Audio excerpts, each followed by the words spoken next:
আমার বাসার পাশে একটা ছেলে আছে, 11-12 বছর বয়স, চাঁদের মতো সুন্দর, চাঁদের মতো সুন্দর, এত সুন্দর ছেলেটা, ফুটফুটে চাঁদের মতো।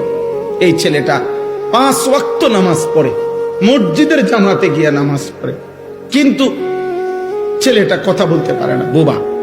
আমি যখনই তারে দেখি, কি যে করে, এমন এমন করে হাত দিয়া, মানে তার কলজাটা মনে হয় যেন ছিঁড়া যাইতেছে, যে সে আমারে কিছু বলতে চায়, কিন্তু কিছু তো বলতে পারে না।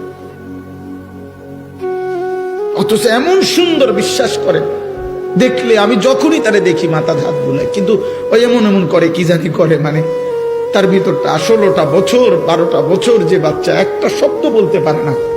এই পরিমাণ বয়সে তুমি আমি কি পরিমাণ কথা বলছো? এমন মালিক কেমনে সেজদা দিবা? বলো না আব্বা, বলো না ভাই, বলো।